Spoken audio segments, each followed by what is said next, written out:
Hey, I'm McKeag. I'm a guitar player for the band Gigantusk from Hamilton, Ontario.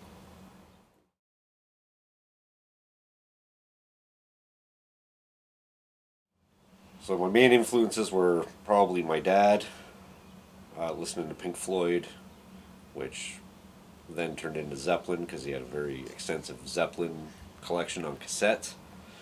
Um, my mom, on my mom's side, it was more Bob Seger, CCR, the good old country stuff. She was a big Patsy Cline and Loretta Lynn fan.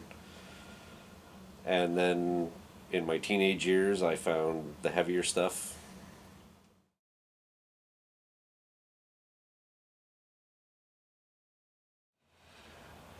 So skateboarding was what got me into to punk initially. Um, Once I started skateboarding, I started hanging out with Jeff Schreiber and you, skating in his basement, listening to The Faction, Suicidal Tendencies, a lot of DRI, a little bit of hip hop thrown in for some spice. Black Sheep. Yes, Black Sheep, De La Soul, Tribe Called Quest. Yeah. Yeah, Arrested a lot of yes, a lot of Arrested Development. And then when the three of us decided to jam, that was when I got into more your musical tastes, and that's when I got introduced to heavier stuff like Earth Crisis, Sick of It All. Yes. I wouldn't listen to Sick of It All if it wasn't for you. Agnostic Front, and then down that rabbit hole. I kind of came out of that rabbit hole pretty quick because the straight edge scene just wasn't my scene, so I kind of just steered away from that. But I haven't strayed too far from the path, I guess, of heavy metal music. Right. A little less punk these days, more heavy, and yeah, that's about it.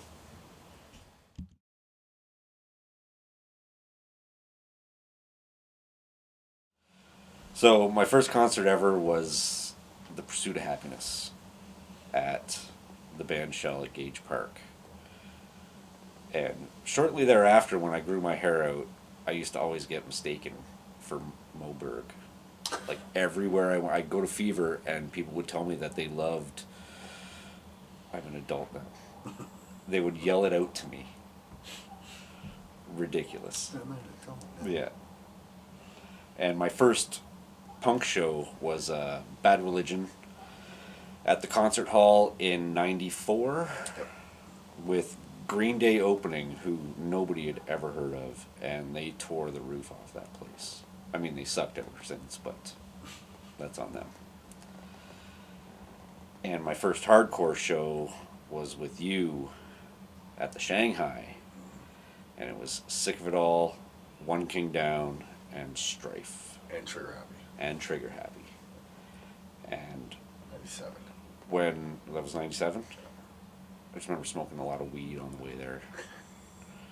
And going up like a crazy flight of stairs to get to the spot, and they had taken all the ceiling tiles out of the place, but they left all the things that hold them, Oh, because when they started crowd surfing, people were just ripping the roof off of the place, and it was only like a 9 foot ceiling, if that. It was amazing. One of the best shows I've ever been to. I still talk about it.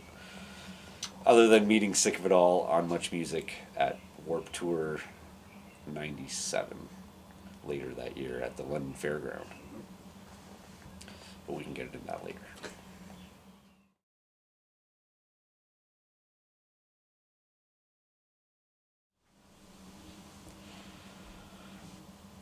So some of my favorite shows were the two I already mentioned, Bad Religion and Sick of It All at the Shanghai.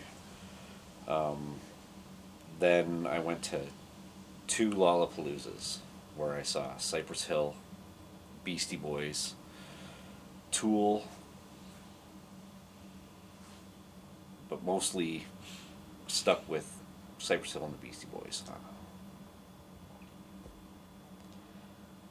Then the next year was Warp Tour? Yes. Warp Tour '97 at the London Fairground, where I saw Descendants, H2O. I met Dickie from the Boss Tones that day. I got on Much Music with Sick of It All.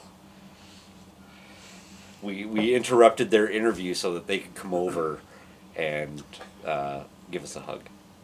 It was so amazing. Pennywise played that day. And then the next year I went to the docks to Warped Tour 98 with you in the Taurus, if I remember correctly. I think you were driving the Taurus at the time. Cool deal. And Snapcase was playing, and they were fucking awesome. Gob, No Effects, All, Bad Religion, Deftones. I stuck around for Gob for like 5 minutes, but Snapcase. Snapcase and All stole the day for me. Like, they were fucking awesome. After the festivals were kind of done, I just had to stick to like local-ish shows, and High on Fire was playing with Skeleton Witch at the Casbah, and I got to meet Matt Pike because the Casbah's wicked small. They shouldn't have been playing there, but whatever. Monster Truck played the basement. Nice. Yeah. Hilarious. Sleep.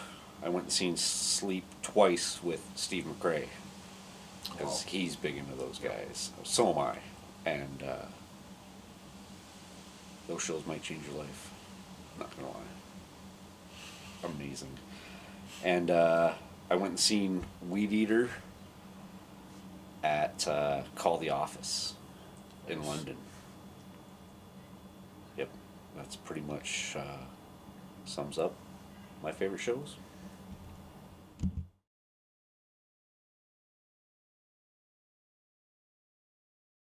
So the craziest thing I saw at a show was one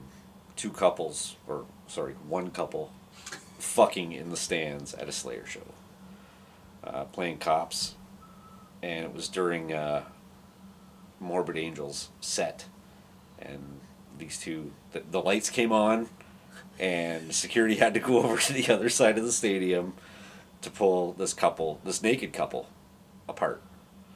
One of the funniest things I've ever seen. And when I went to Warped Tour 98, after the Descendants were done, and the crowd cleared out, there was a dead possum in the middle of the pit. It looked like it could have been a rat, I don't know, but it was like that, and it was just flattened. It somehow got in there and just couldn't keep up with the crowd. I guess that's what happens when you go see Descendants.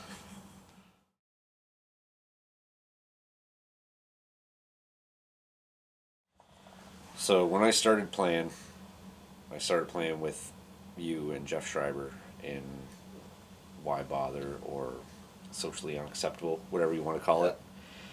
And we jammed for a bit, and then we got Chris Gilveer in to sing. Okay, we got that 4-track from Steve's. Was it Steve's music? Mm-hmm. Mm-hmm. The one down on Houston? Yep. Or John. The one down on John Street. Yeah. Steve's music. Steve's music, yeah. I remember going down there to get that 4-track. The Pain music?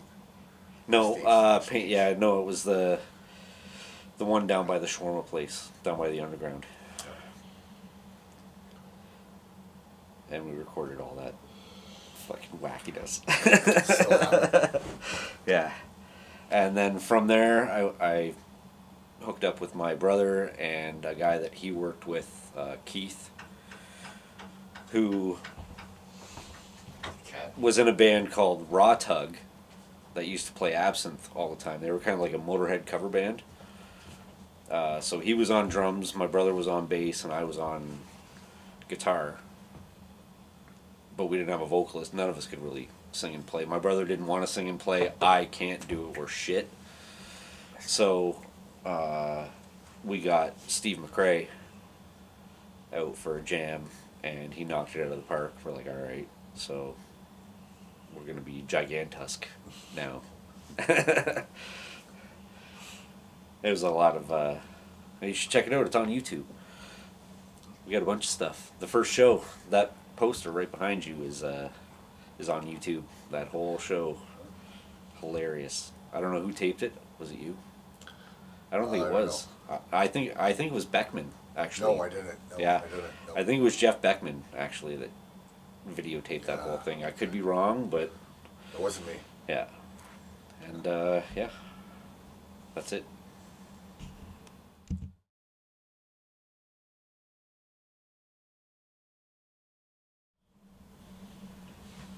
So my top 10 albums are Sabbath, Master of Reality, Led Zeppelin 3, Beastie Boys, Paul's Boutique, Wu-Tang Clan, 36 Chambers, Judas Priest, Painkiller, Bad Religion, Suffer, Misfits, Static Age, High on Fire, Snakes for the Divine, Shallow, North Dakota, Pop the Hood, and Tribe Called Quest, The Low End Theory. Garrett. So, top 10 albums are Master of Reality, Black Sabbath, Led Zeppelin 3, Tribe Called Quest, Low End Theory, Beastie Boys, Paul's Boutique, Judas Priest, Painkiller, Bad Religion, Suffer, High on Fire, Snakes for the Divine, Misfits, Static Age, Shallow, North Dakota, Pop the Hood, and Wu-Tang Clan, 36 Chambers. And, Number 11? and an added bonus is Skate Rock Volume 1, which probably has some of the best punk rock you will ever find on the planet, ever.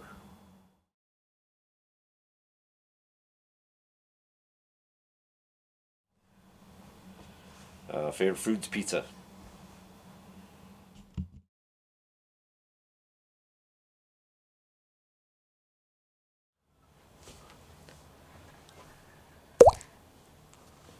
Most useless talent.